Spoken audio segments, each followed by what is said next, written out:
ചെമ്പനീർ പൂവിൻ്റെ പുത്തൻ പ്രമോയിലേക്ക് ഏവർക്കും സ്വാഗതം. ശ്രുതിക്ക് അങ്ങനെ ഒരു കത്ത് ഒരാൾ കൊണ്ടുവന്ന് കൊടുക്കുകയാണ്. അപ്പം ശ്രുതി ഇങ്ങനെ വായിച്ച് കേട്ട് ഞെട്ടുന്നുണ്ട്. അപ്പോൾ ശ്രുതി അങ്ങോട്ട് വരികയാണ്. ശ്രുതി വന്ന് ശ്രുതിയെ തട്ടുമ്പം ശ്രുതി പേടിക്കുന്നുണ്ട്. അപ്പോൾ ഈ കത്ത് ശ്രുതിയുടെ കൈ കൊടുക്കുന്നുണ്ട്. ശ്രുതി വായിക്കുന്നുണ്ട്. എന്നിട്ട് പറയാണ്, എനിക്കാരോ വാണിങ്ങി തന്നെയാ ശ്രുതി. ശ്രുതി ആകപ്പാടെ ഭയന്ന് വിറയ്ക്കുന്നുണ്ട്. പിന്നെ കാണിക്കുന്നത് സച്ചിയാണ്. സച്ചിയാണെങ്കിൽ കാറ് കെട്ടി വരികയാണ്. അപ്പോൾ അച്ഛനെയും അച്ഛമ്മയും എല്ലാവരെയും വിളിച്ചു വരുത്തുന്നുണ്ട്.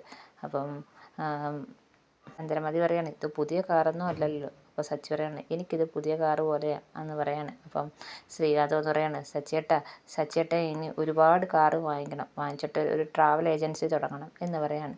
അപ്പോഴത്തേക്ക് ചന്ദ്രമതി ചുമക്കുന്നുണ്ട്. അപ്പം സച്ചി ചോദിക്കാണ്, അച്ഛമ്മയുടെ കയ്യിൽ ഈ ചുമക്കുള്ള മരുന്നുണ്ടോ എന്ന് ചോദിക്കുകയാണ്. അവൾക്ക് ചുമയ്ക്ക് മരുന്ന് കൊടുക്കാൻ തുടങ്ങിയാൽ അതിനേ സമയം കാണുമെന്ന് അച്ഛമ്മയും പറയുന്നുണ്ട്. അച്ഛമ്മ പറയാണ്, മോനെ ഇപ്പോൾ 2 കാറ് വാങ്ങിച്ച് 4 കാറ് വാങ്ങിച്ച് അങ്ങനെ ഒത്തിരി കാറ് വാങ്ങിക്കണം എന്ന് പറയാണ്. അപ്പം രവി പറയാണ്, അതൊക്കെ നടക്കും അമ്മേ. സച്ചിയുടെ കൂടെ ഉള്ളത് നമ്മുടെ രേവതി മോളല്ലേ എന്ന് പറയുകയാണ്.